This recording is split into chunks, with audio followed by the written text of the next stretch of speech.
Bueno, hola a todos. Qué bueno estar en otro video con ustedes. De verdad que me hace muy feliz. Espero que su cuarentena esté yendo muy bien, que su semana esté yendo muy bien, que estemos aprovechando un montón estos espacios para seguir ejercitando y adquiriendo conocimientos. Y bueno, que todo el proceso educativo espero que vaya muy bien.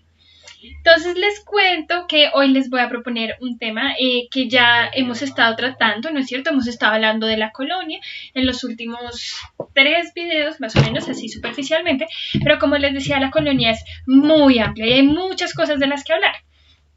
Entonces, hoy quiero hablarles sobre las instituciones de la colonia. Entonces, a ver, les presento la agenda.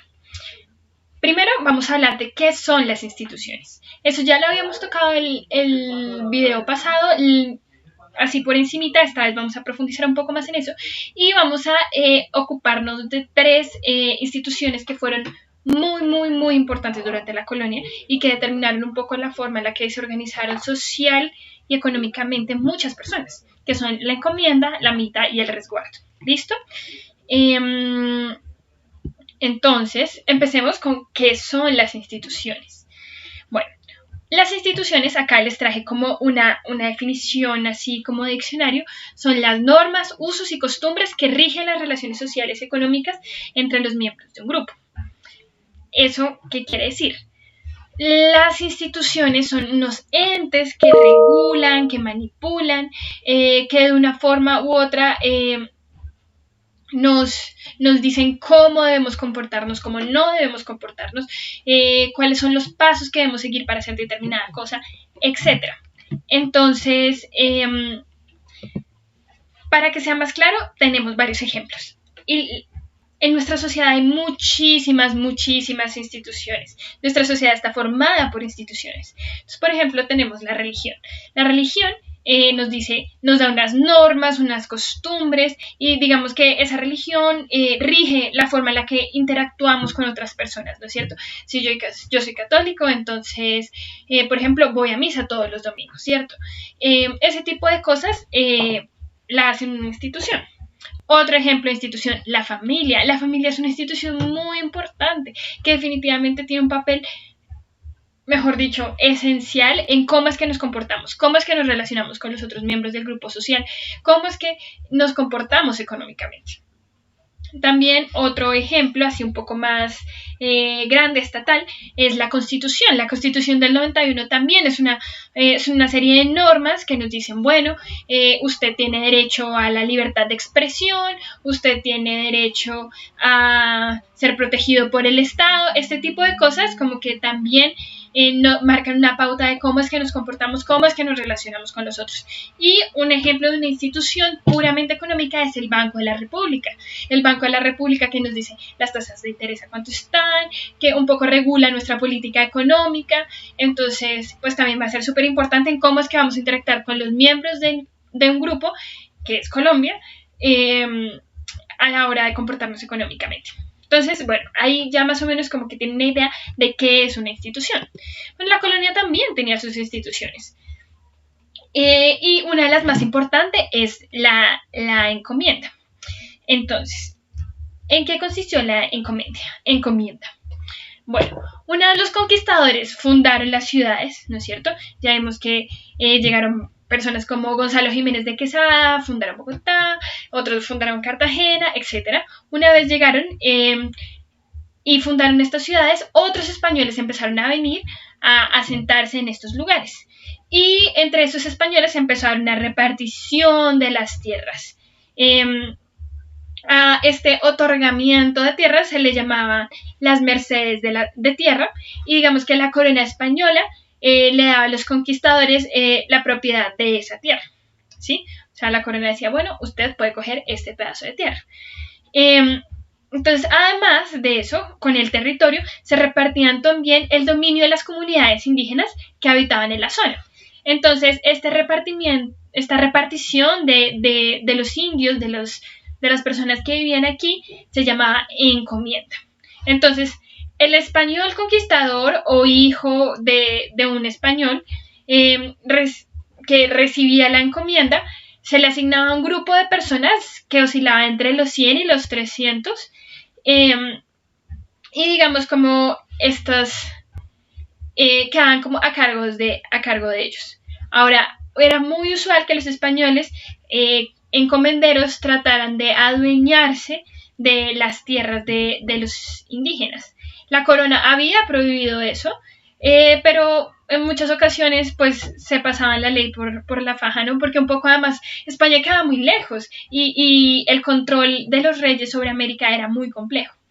Entonces, el encomendero podía utilizar a los indios para diferentes trabajos y les podía cobrar un tributo a los hombres entre 18 y 50 años. Perdón. Las mujeres, los niños y los ancianos no debían pagar tributo. Entonces, digamos que durante la colonia se pagó este tributo y una forma de pagarlo era tributos en especie, que era dar un pedazo de tu cosecha, etcétera, y esto se daba usualmente el 24 de junio y el 24 de diciembre. Eran como unos días donde se entregaba como este tributo al encomendero. Luego también había otro tipo de tributo, que era el tributo en especie, y era, por ejemplo, hacer labores domésticas, cargar leña, trabajar para el encomendero. Eso es tributo en servicio. Y a cambio de este pago del tributo no recibían como mayor cosa. Los encomenderos no le devolvían como a los indígenas comida cuando había alguna escasez, no hacían obras que beneficiaran a los indígenas, etc. Bueno, eso respecto a la encomienda. Luego tenemos a la mita. La mita existía antes de que llegaran los españoles. ¿Listo? Los indígenas tenían esa costumbre de que los hombres de determinada comunidad, de determinado grupo, dedicaban un año de su vida para trabajar con el cacique. Ahora, los españoles adoptaron esta institución, pero la volvieron una institución muy cruel. Lo que pasaba era que, bueno, cada comunidad tenía la obligación de mandar por turnos a un grupo de adultos, hombres adultos, para que fueran a trabajar en las minas de la ciudad o en las haciendas. Ahora resulta que este trabajo era muy duro y los indígenas morían muchísimo, muchísimo. De verdad, la mortandad de indígenas fue muy alta. También se da como la separación de las familias, ¿no? Había algunas familias que seguían a este hombre, otras no. Y se daba mucho maltrato. También pasaba que los indígenas se escapaban de estos lugares y no volvían a sus lugares de origen para que no los vuelvan a llevar a la mita.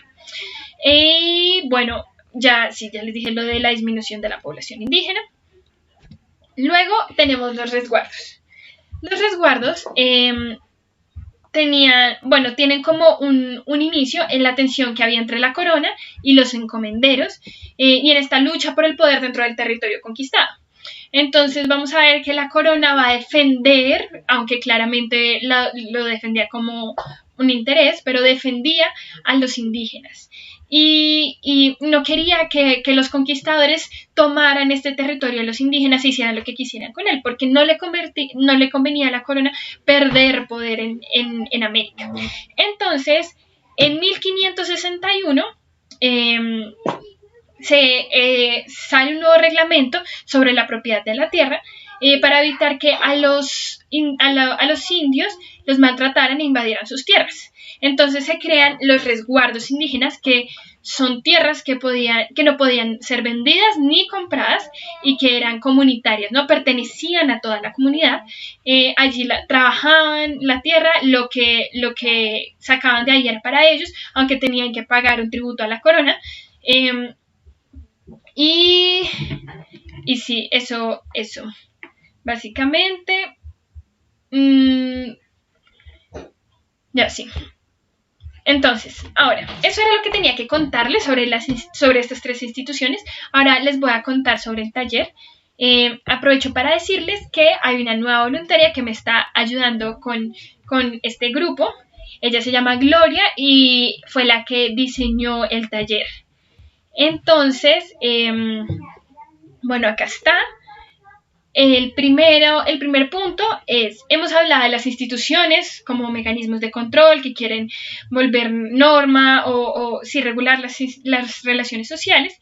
Entonces, ella les pregunta, o bueno, les pide que averigüen de la colonia, de la evangelización en la colonia, cómo fue que la realizaron los españoles y que digan qué opinión tienen respecto a este punto. Luego, la segunda pregunta es, en la colonia las principales actividades económicas fueron la minería, la agricultura y el comercio. No se preocupen que eso lo vamos a ver en otro video con más profundidad, pero para que vayan averiguando. Entonces la pregunta es, ¿por qué crees que fue la minería la actividad más importante y quiénes la realizaron? ¿Vale? Y el último punto es, averigua los términos de corsarios y piratas. Sí, o sea, averigüen qué es un corsario, qué es un pirata, y a partir de estos conceptos den su opinión de por qué se hicieron tan importantes y por qué les temían tanto en los puertos de América. ¿Listo? Entonces, bueno, eso. Espero que estén muy bien. Y nada, nos vemos la próxima semana. Sigamos aprendiendo juntos.